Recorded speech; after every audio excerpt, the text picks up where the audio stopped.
Olá pessoal, vamos então aqui para a nossa aula de refrigeração. Então a gente está aqui tratando dos ciclos de refrigeração por compressão de vapor, né? A gente já passou por praticamente todos os ciclos, né? Na verdade não todos os ciclos, mas todas as variações do ciclo, né? Do ciclo de refrigeração por compressão de vapor. Né? Na última aula eu havia pedido para resolver este problema que está aqui, né? Então hoje a gente vai fazer essa resolução. Vamos ver aí, né, se tudo correu bem, né? Então, antes de a gente começar a resolver, vamos só dar uma lida aqui para entender aqui o problema novamente, né? Tá? Para a gente poder, então, continuar. Então, ele diz o seguinte, ó, um sistema de refrigeração por compressão de vapor opera com um arranjo tipo cascata, né? Como mostrado na figura, né? Então, um arranjo tipo cascata. R22 é o fluido de trabalho para o ciclo de alta temperatura e R134A é usado no ciclo de baixa temperatura. Para o ciclo de refrigerante R134A, o fluido de trabalho entra no compressor como vapor saturado a menos 30 graus Fahrenheit e é comprimido isentropicamente até 50 libra-força por polegada quadrada. Né? O líquido saturado deixa o trocador de calor intermediário a mesma pressão. Tá? Então aqui o processo aqui, né, é isobárico, né, sem perda de carga, né, tá? E entra na válvula de expansão. Então aí fecha o ciclo aqui, né, o ciclo A. Para o refrigerante R22, né, para o R22, o fluido de trabalho entra no compressor como vapor saturado, então ponto 5 é vapor saturado, a uma temperatura 5 graus Fahrenheit abaixo da temperatura de condensação do refrigerante R134A. Então a gente precisa, né, a gente vai ter que encontrar esse valor, né, no trocador de calor intermediário. O refrigerante 22 é comprimido isentropicamente até 250 libra-força por polegada quadrada, então essa daí é a pressão de saída do compressor. Em seguida, o líquido saturado entra na válvula de expansão na mesma pressão, ou seja, o condensador também sem perda de carga, né? Tá? A capacidade frigorífica do sistema em cascata é de 20 TR, ou seja, aqui no evaporador são 20 TR, e a gente quer determinar, então, a potência de acionamento de cada compressor e o coeficiente de desempenho geral, né, o coeficiente de performance. Né? Ok, bom, para esse problema então, né, a gente vai fazer uma tabela aqui e diferente dos outros que eu resolvi, nesse eu vou usar tabela termodinâmica, tá? Para mostrar facilidade também, né? Então aqui do lado eu estou utilizando um desenho que eu já usei quando expliquei do ciclo em cascata, né? Tá? Sistema em cascata, né? Então aqui o ponto 1 é a entrada do meu compressor, o vapor saturado, tá? Na condição de menos 30 graus Fahrenheit, tá? Aí isentropicamente ele vai até o ponto 2, que eu não conheço a temperatura, mas eu sei qual que é a pressão, tá? Eu sei que é vapor superaquecido aqui, e tem a mesma entropia do ponto 1, é isso que eu conheço. Depois, a mesma pressão ele passa pelo trocador de calor intermediário, ou seja, na mesma pressão, a pressão de 50 libra-força por polegada quadrada, né, chegando no ponto 3, saindo como, então, líquido saturado. Tá aqui, né, título igual a zero, e aí ele passa pelo dispositivo de expansão, isoentalpicamente, né, tá saindo aqui na mesma temperatura do ponto 1, tá dentro aqui do domo de saturação. Ok? Então esse é o ponto 4 aqui. Então esse aqui, né, o ponto 1, 2, 3, 4, fecha o ciclo de baixa temperatura. No ciclo de alta temperatura, com outro fluido refrigerante, eu estou aqui no ponto 5, eu não sei ainda as condições dele, eu só sei que ele é vapor saturado, como diz o problema, mas eu não conheço o restante porque eu preciso, né, eu só sei que ele é 5 graus Fahrenheit menor do que, né, o ponto 3, ok? É isso que eu sei. A gente vai ter que checar isso daí, mas eu sei que ele é vapor saturado no ponto 5, né? Ok? Pois isentropicamente ele passa pelo compressor, saindo no ponto 6, com o vapor superaquecido, com a mesma entropia do ponto 5, na pressão aí de 250 libra-força por polegada quadrada, e aí ele passa pelo condensador aqui, sem perda de carga, ou seja, a mesma pressão, tá? E depois aqui passando pelo dispositivo de expansão, tá? Passando pelo dispositivo de expansão aqui, ponto 8, né, que eu ainda não conheço nada desse ponto, eu só sei que ele tem a mesma entalpia do ponto 7. Ok? Beleza, então vamos começar a desenvolver aí essa tabela, e para isso eu vou utilizar de tabela termodinâmica. Eu vou primeiro resolver o ciclo de baixa, tá? Baixa temperatura, então eu estou utilizando aqui, ó, propriedade do refrigerante R134A, né? Saturado, em função de temperatura. Por que em função de temperatura? Porque o que eu conheço aqui é a temperatura, tá bom? Então minha temperatura é menos 30 graus Fahrenheit, né? Tá aqui, ó, menos 30, né? Dos dois lados aparece. E eu sei que na posição 1 o que eu tenho é vapor saturado. Então eu preciso da entalpia de vapor saturado, que está aqui, ó, 97,32, tá? Completei ali. E aí a entropia de vapor saturado, porque o ponto, né, é vapor saturado, é 0,2266, está aqui. Que é o que eu coloquei aqui do lado, tá? Eu sei que o ponto 1 e o ponto 2 têm mesma entropia, por isso que eu já preenchi aqui, ó, com mesma entropia, tá ok? Beleza, então a gente conseguiu agora completar a entalpia do ponto 1. Legal. Bom, agora a gente vai para o ponto 2, né? Para o ponto 2, o que vai acontecer? Eu tenho a pressão, tá? Eu tenho a pressão lá no ponto 2, né? Certo? Tá? Eu conheço pressão, conheço as condições, né? E aí eu vou ter que interpolar. Porém, né, tem uma outra situação aqui que eu já conheço, que já pode me ajudar aqui, né? Posso resolver um problema antes, né? Ainda dentro ali da condição de saturação, eu sei que o ponto 3 aqui, ó, ele é líquido saturado, tá? E eu conheço a pressão. Então, se eu vier aqui, ó, para a pressão de 50 libra-força por polegada quadrada, tá aqui, não, eu consigo, então, ir na tabela de entalpia e pegar qual que é o valor dessa entalpia do ponto 3, que é igual ao do ponto 4, tá? Ok? Então, vamos lá, ó. A entalpia, lá, 24,14, a temperatura é a temperatura de saturação, ó, tá aqui, ó, 40,27, esse valor vai ser importante para a gente, por quê? Porque sabendo a temperatura do ponto 3, eu sei que a do ponto 8 e a do ponto 5 são 5 graus Fahrenheit a menos, né? Ok? Então, olha lá, para o ponto 3, essa é a temperatura e essa é a entalpia, que é a mesma do ponto 4, ok? Então, sem fazer conta, né? Sem só utilizando aqui uma tabela termodinâmica, eu já consegui resolver, né, praticamente tudo, faltando agora ponto 2, que aí já é vapor superaquecido. A gente vai ter que ir na tabela de vapor superaquecido. Ok? Bom, continuando aqui então, né? Tá?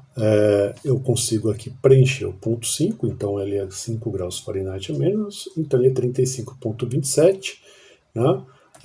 Assim como o ponto 8, que também é 35,27. Os dois aqui, ó, estão dentro aqui da região de saturação, tem mesma temperatura.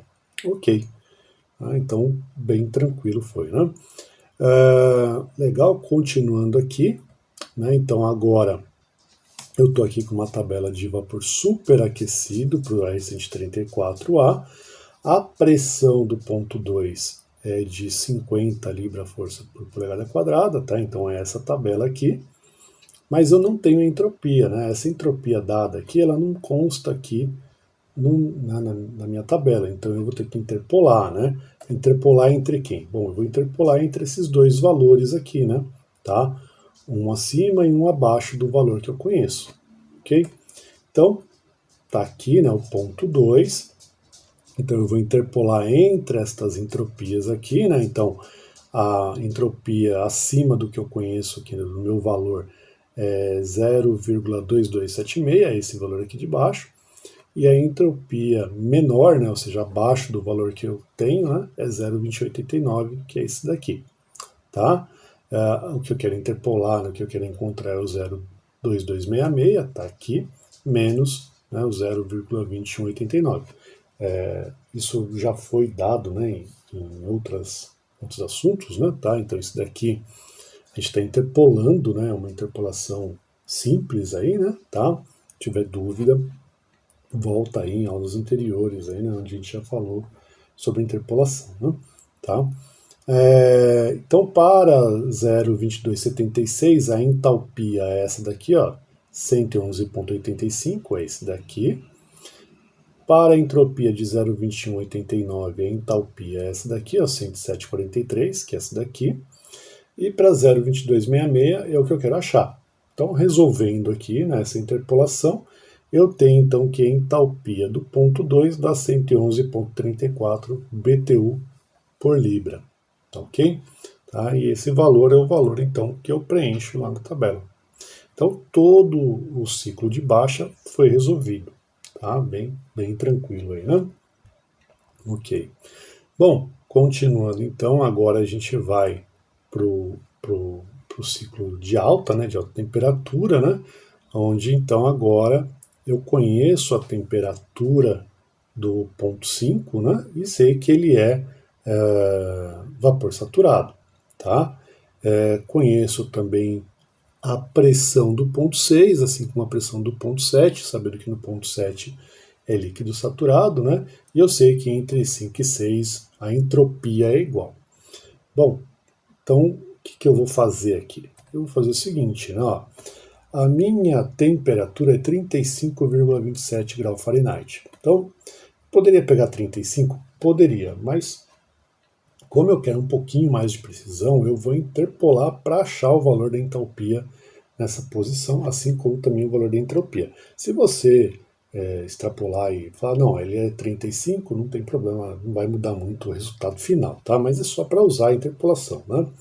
Então eu vou encontrar o ponto 5 aí, né? Então, primeira coisa que eu vou fazer, vou encontrar aqui a entalpia, né? Então eu estou interpolando entre 40 e 35, porque o meu valor é 35,27. Então, para 40 graus Fahrenheit, a entalpia de vapor saturado é 108,2, né? Tá? Então, se eu vier aqui, ó, para 40, vou até pegar do outro lado aqui, ó, para 40 graus Fahrenheit, a entalpia de vapor saturado está aqui, ó, 108,2, tá lá. Para 35 graus Fahrenheit, né? Aqui, né? 35 graus Fahrenheit, a entalpia é 107,78. Tá aqui, ó, 107,78. E para 35,27 é o que eu quero encontrar. Tá? Então, arrumei aqui, né? Armei aqui a interpolação simples, a interpolação linear aí, né? Tá? Equação da reta aí, né? Tá? Eu quero achar um ponto médio, né? É isso, né? Tá? Então, armando aqui a interpolação, resolvendo essa interpolação, eu tenho então que a entalpia do ponto 5 é 107,8 BTU por libra. Aqui eu não fiz passo a passo a interpolação porque não é muito o objeto desse curso, tá? Aí eu tenho que dar uma olhada nas aulas passadas, mas aqui, né, faz a subtração entre os dois, aqui, essa subtração entre os dois, multiplica aqui, né, em cruz aqui, né, tá? Esse daqui, né, esse 40 menos 35, esse 5 vai fazer uma distributiva aqui embaixo, né? Aqui, esse resultado aqui, 0,27, que é a diferença, multiplica por esse valor e aí, né, resolve, dando então uma entalpia de 107,8 BTU por libra, tá? Que é o valor, então, que vai lá no ponto 5. Mas, entre o ponto 5 e o ponto 6, a entropia é igual. Então, eu tenho que encontrar o valor da entropia, né? Para poder depois determinar o ponto 6. Então, a mesma coisa foi feita aqui embaixo. Então, eu estou interpolando entre as temperaturas, né, que estão acima e abaixo da temperatura que eu tenho. Então, 40 menos 35, né, o meu é 35,27. Sendo que para 40 graus Fahrenheit, a entropia de vapor saturado é 0,22, né? Está aqui, ó, temperatura 40 graus Fahrenheit, a entropia de vapor saturado 0,22. E para 35, né, 35 graus Fahrenheit, a entropia é 0,221, né, BTU por libra grau Rankine, né? Por que grau Rankine? Porque, né, no sistema britânico a temperatura absoluta é grau Rankine, né? Diferente da nossa, né, que é o Kelvin, né? Ok? Bom, Então, armando aqui, né, armando aqui a interpolação, né, tá, calculando aqui para o 35.27, aqui, desculpa, com zero aqui, né, mas é 35.27, a gente tem então que a entropia vai ser 0,2209 BTU por libra vezes grau Rankine, ok? Então, esse é o valor do ponto 5 e do ponto 6, ok? Joia, então a gente já resolveu o ponto 5, já temos a entalpia do ponto 5 e já sabemos qual que é a entropia do ponto 6. Então lá no ponto 6 a gente conhece pressão e entropia, né? Tá? Com isso, então, nós sabendo que o ponto 6 é vapor superaquecido e que ele está numa pressão de 250 libra-força por polegada quadrada, eu vou lá, então, na tabela para o R22 superaquecido, na pressão de 250 libra-força por polegada quadrada, né? Tá? Tá aqui, a temperatura de saturação é 112,73 grau Fahrenheit, né? Ok? Então, olha lá, o que eu vou fazer? Eu vou interpolar de novo. Por que eu vou interpolar de novo? Porque esse valor de entropia que eu tenho, ele não aparece na coluna aqui, ó, de entropia, né, para esta pressão. Então, eu vou ter que interpolar para achar a entalpia, né? Tá ok? Então, vamos lá. Então, ó, o ponto 6, eu estou interpolando então entre as entropias, uma acima e outra abaixo do valor que eu tenho, né? Então, uma entropia acima do que eu tenho é o 0,2255.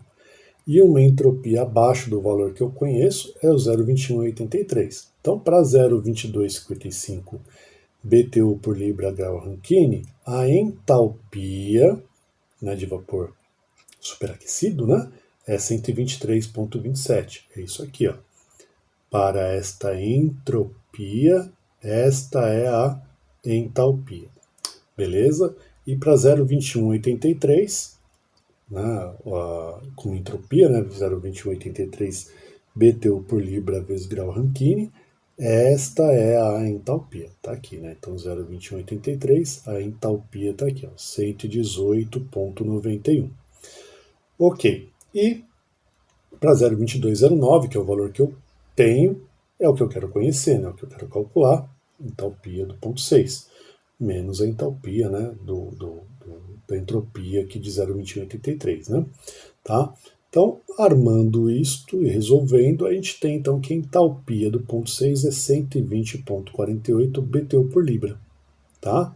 Então, bem tranquilo aí, né? Preencho lá 120,48, né, BTU por libra, esse é o valor aí dessa posição.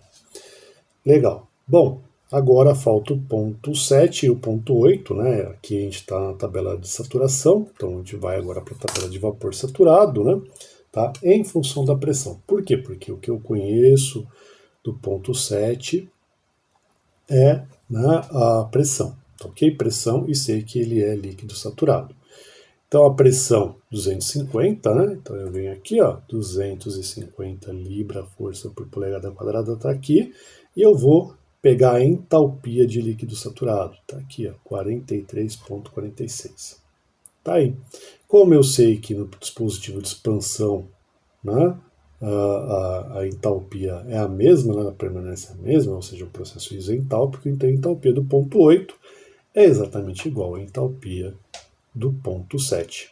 Resolvido. Então, completei a tabela, bem simples. Então, você tem a oportunidade de fazer tanto por um diagrama pH, um diagrama TS, né, temperatura por entropia, ou pressão por entalpia, ou por uma tabela termodinâmica como essa daqui, né, bem tranquilo. Né? Então agora a gente vai calcular o que se pede. Então a primeira coisa que a gente quer saber é a potência de acionamento de cada compressor, né? Tá? Então para eu calcular o compressor A, né, que é esse compressor que está aqui embaixo, né, entre 1 e 2 aqui, a primeira coisa que eu preciso saber é quanto de fluido refrigerante está circulando aqui, né? Tá? Quanto de fluido refrigerante está circulando aqui. Ok? Como é que eu calculo isso? Bom, capacidade de refrigeração dividido pela diferença entálpica. Né? Já fez isso em outros problemas. Aqui, diferente dos outros, né? tá? Diferente dos anteriores, eu não estou passando para o sistema internacional, tá? Então, o que eu fiz? Eu fiz aqui que 1 TR é igual a 12.000 BTU por hora, tá? Embaixo aqui o que eu tenho é BTU por libra, então vai sobrar libra por hora, ok? Tá? É isso que a gente está fazendo aqui, né? Libra massa aí, né? Então, 20 vezes 12.000, né? Porque cada TR é 12.000 BTU por hora, dividido pela diferença entálpica, entalpia 1 menos entalpia 4. A entalpia 1 está aqui, ó, 97,32, e a entalpia 4, 24,14, está aqui. Fazendo essa conta, então, a gente tem então que a vazão máxima aqui no ponto 1, né, ó, que está circulando aí, está entrando no compressor, vai ser então aí de 3.279,58 libra por hora. Ok? Então, sabendo essa vazão máxima, eu vou agora então calcular a potência do compressor A, né, que é esse compressor que está aqui, né? Tá? Esse compressor aí então vai ser a vazão máxima vezes a diferença entálpica, né, entalpia 2 menos a entalpia 1, né? Então vai ser a vazão máxima calculada, 3.279,58 libra por hora, vezes a diferença entálpica, entalpia 2, 111,34 libra, desculpa, BTU por libra, né? Tá? E a entalpia 1, 97,32 BTU por libra. Vai cortar a libra, vai sobrar BTU por hora, ok? Tá? Então, fazendo essa conta aqui, a gente tem então 45.979,71 BTU por hora. Tá? BTU por hora. Como eu quero, não tem necessidade, mas como eu quero uma unidade mais de mercado, né, para comprar um compressor, eu passei isso para HP. Tá? A mesma coisa que multiplicar aqui por 0,000393, tá? Então isso dá aproximadamente 18,07 HP. Ok? Tá? Então essa daí é a potência do compressor aí para o ciclo de refrigeração que está operando com o R134A. Legal. Bom, no compressor B, né, para eu encontrar o compressor B, primeiro eu tenho que saber então quanto de fluido refrigerante está circulando aqui nesse ciclo de alta temperatura que está operando com R22. Como é que eu vou fazer isso? Bom, aqui, ó, nessa região aqui é o trocador de calor intermediário, né? Tá? É o trocador intermediário.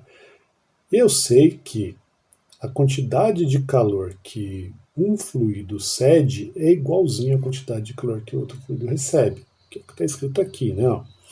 Então, a quantidade de calor que o circuito de baixa está cedendo aqui, ó, é igual à quantidade de calor que o circuito de alta está recebendo, né? Uma vez que aqui um vai ser condensador e o outro vai ser evaporador, né? Para um circuito ele é um condensador e para o outro ele é um evaporador.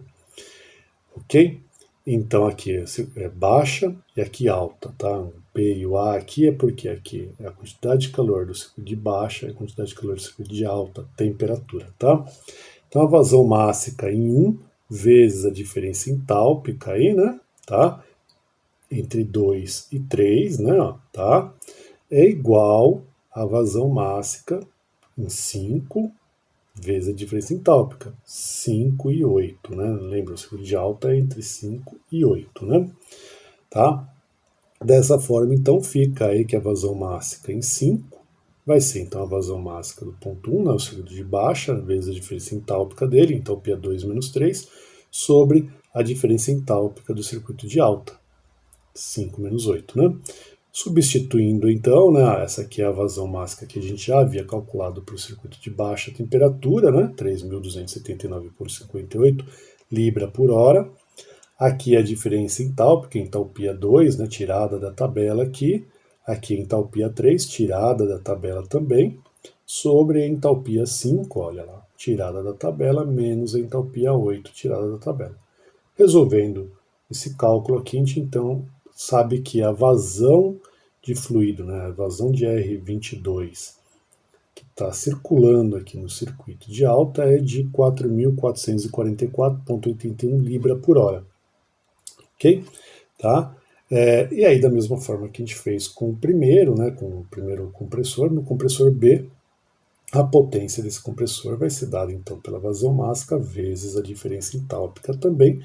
Então a potência do compressor será, né, 4.444,81 vezes a diferença entálpica, né, entalpia 6 menos entalpia 5, tá? E isso dá então aí 56.360,19 BTU por hora. Multiplicando pelo mesmo fator que a gente usou agora há pouco para passar para HP, a gente então tem aí 22,15 HP, ok? Tá? E aí o coeficiente então de desempenho nada mais é do que a capacidade de refrigeração dividido pela soma dos compressores que eu estou utilizando aí nas potências de compressores. Então, como está em BTU por hora, em cima ficou 20 vezes 12.000, lembrando que cada TR é 12.000 BTU por hora, está aqui, dividido pelas potências em BTU por hora de cada compressor. E aí, então, a gente tem um coeficiente de performance de 2,34. Bem simples, né? Tá? Bem tranquilo de resolver, né?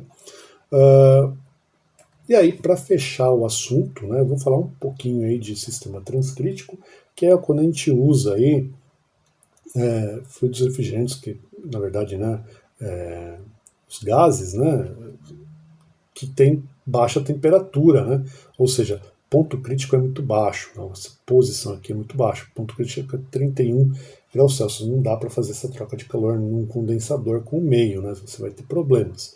Então a gente trabalha com pressões acima do ponto crítico. Né? Em máquinas térmicas, né, a gente chama isso de supercrítico. Em refrigeração a gente chama de transcrítico. O que significa então transcrítico? Significa trabalhar com pressões acima do ponto crítico. Tá? Então eu comprimo esse meu refrigerante, né, tá? Um dióxido de carbono aqui no caso, né? Esse caso aqui é um R744, né? É um dióxido de carbono. Então que é um CO2, né? Eu comprimo ele até uma pressão acima do ponto crítico, ok? E aí eu passo ele num resfriador de gás, né? Tá? Onde ele continua sendo um gás, mas agora resfriado. E aí ele só vai começar a virar líquido, né? Ter uma quantidade de líquido, quando ele é resfriado, né? Quando ele passa lá no meu dispositivo de expansão, ok? Onde ele vai reduzir pressão, né? Então ele está caindo a pressão, e aí depois que ele passa aqui, ó, pelo domo, aqui, ó, para essa região, daqui para baixo ele começa a então ter uma quantidade de líquido e vapor, né? Líquido e gás, né? Se você quiser, né? A diferença de gás para vapor é conceitual, né? Tá?